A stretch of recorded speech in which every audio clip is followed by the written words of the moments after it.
Mohon izin atasan, mohon izin Bu Dosen, lapor Kopra Kadet Kimia Diovan Satriagung, NIM 32 2025 03 asal Kota Kediri, Jawa Timur, asal SMA 2 Kota Kediri. Mohon izin, pada hari ini izinkan saya membawakan paparan tentang di mana pentingnya suatu inovasi kimia dalam penguatan teknologi pertahanan berupa pengembangan material inovatif berbasis nanoteknologi guna menghadapi ancaman multidimensi di masa depan. Mohon izin yang saya hormati, memasuki pada abad ke-21 ini, paradigma pertahanan negara telah mengalami pergeseran yang fundamental, di mana perang hari ini tidak lagi semata-mata mengandalkan kontak fisik bersenjata secara konvensional.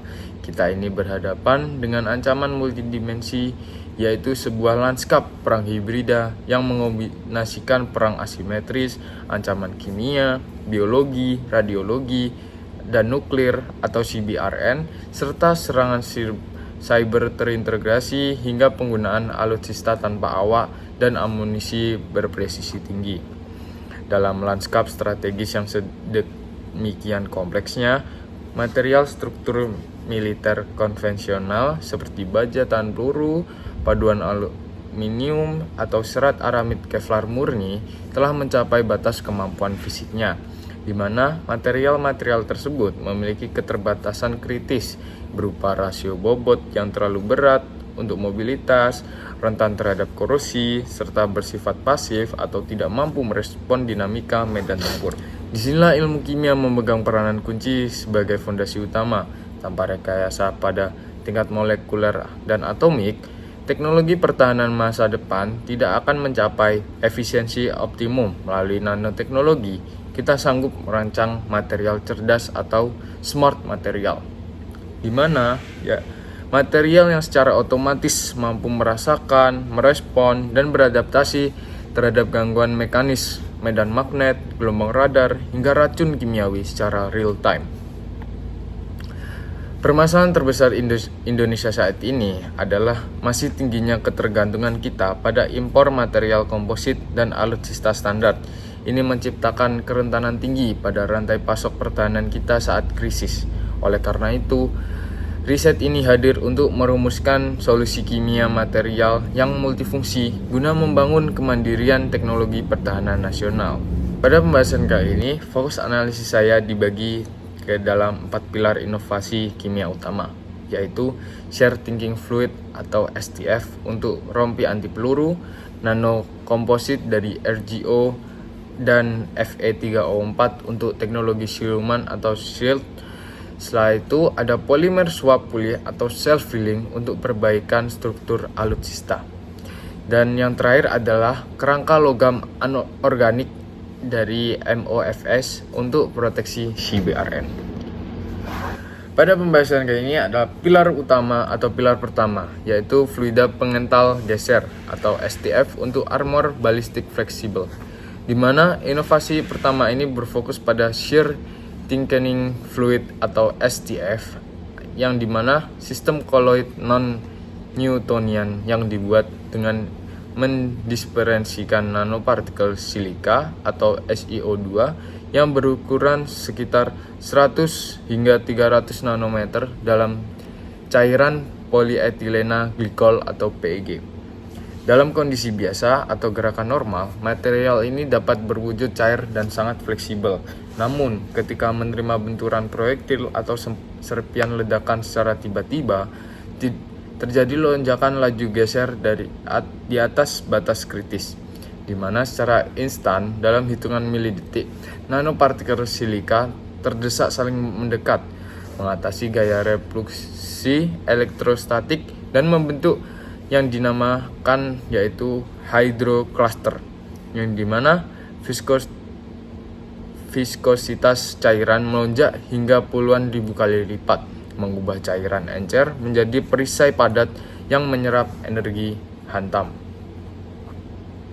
Pada hasil laboratorium menunjukkan bahwa ketika serat Kevlar diimpregnasi dengan STF nanosilika ini, kapasitas penyerapan energi kinetik proyektil meningkat drastis hingga 45% dibandingkan Kevlar murni.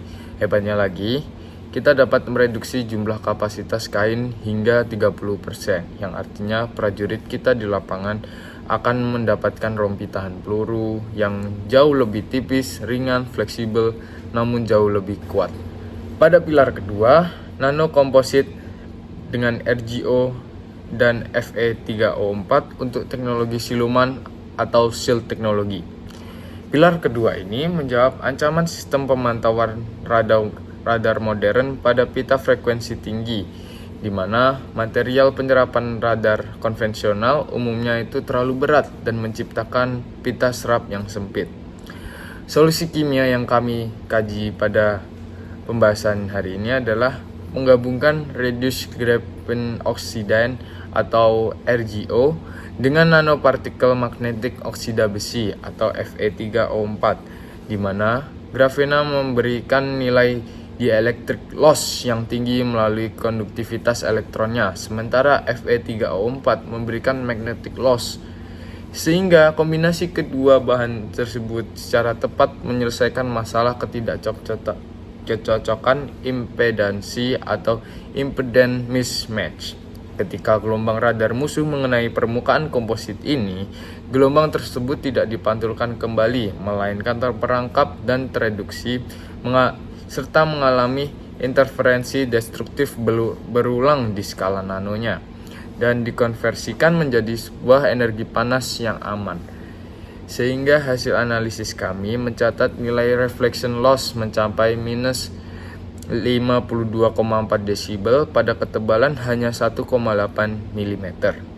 Nilai ini berarti lebih dari 99% gelombang radar musuh berhasil dimusnahkan.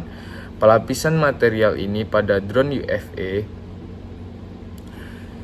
kapal tempur, atau kendaraan lapis baja akan membuat unit kita tidak terlihat di layar radar musuh. Pada pilar ketiga atau polimer swapulih self-healing polimer untuk struktur tempur. Pada pilar ketiga ini menangani kerentanan mikroretak atau microcracks pada sebuah kendaraan tempur maupun sayap pesawat militer akibat kelelahan bahan atau fatigue yang berupa benturan maupun ledakan, sehingga mikroretak yang tak terlihat ini bisa merambat cepat dan memicu kegagalan struktur secara fatal. Dengan kimia polimer swapulih intrinsik maupun ekstrinsik seperti penggunaan mikrokapsul agen penyembuh monomer, material mampu melakukan perbaikan mandiri. Ketika retakan terjadi, mikrokapsul pecah, melepaskan agen penyembuh yang ketika berpolimerisasi menyumbat celah-celah retakan. Pada pengujian menunjukkan bahwa matriks epoksi yang dilengkapi mikrokapsul nanoteknologi ini mampu memulihkan kekuatan tarik atau tensile strength recovery hingga 88% dari kondisi semula. Bahkan dengan integrasi nanowire perak, proses pemulihan struktur dapat dipercepat kurang dari 5 menit hanya dengan memberikan arus listrik kecil di medan tempur. Pada pilar keempat, kerangka logam organik atau MOFS untuk proteksi aktif CBRN. Pada pilar keempat ini difokuskan pada perlindungan dari senjata kimia dan biologi, di mana pakaian CBRN konvensional berbasis karbon aktif bersifat pasif, berat, dan hanya menyerap racun tanpa menetralkannya. Kami meneliti imobilisasi kristal nano berupa metal organic frame rocks atau MOFS yang berbasis zirconium seperti ZR-MOF 808 pada serat tekstil pakaian militer. MOFS adalah material berpori raksasa sekitar luas permukaannya lebih dari 700 meter kubik per gram yang memiliki situs katalik secara aktif. Ketika uap gas saraf beracun seperti sarin atau FX yang menyentuh kain seragam, nano MOFS secara instan memutuskan ikatan kimia racun tersebut melalui reaksi hidrolisis katalik, di mana memecah menjadi senyawa nano secara non-toksik dalam hitungan detik, ditambah dengan integrasi karbon quantum dots atau CQDS, di mana kain ini dapat berubah warna atau berpendar sebagai sensor visual dini saat mendeteksi paparan zat berbahaya, di mana pakaian perorangan prajurit kini berubah dari sekedar berlindung pasif menjadi sistem pendenaturasi racun yang aktif. Baik, sebagai penutupnya, dapat disimpulkan bahwa inovasi kimia berbasis nanoteknologi bukan lagi sekedar pilihan akademis, melainkan kebutuhan strategis mutlak bagi suatu pertahanan negara, di mana integrasi shear thickening fluid, nanokomposit penyerap radar, polimer suap pulih, dan kerangka logam organik terbukti secara ilmiah meningkatkan daya tahan balistik hingga 45%, menyerap gelombang radar lebih dari 99%, memulihkan retakan struktur hingga 88%, serta memberikan netralisasi aktif terhadap racun CBRN secara instan, di mana penguasaan riset kimia molekuler ini adalah pilar mendesak yang harus kita dorong bersama demi mewujudkan kedaulatan, kemandirian alutsista, serta daya gentar atau deterrence effect pertahanan negara Republik Indonesia yang tangguh di mata dunia. Sekian pendaparan dari saya. Terima kasih atas perhatiannya. Wassalamualaikum warahmatullahi wabarakatuh.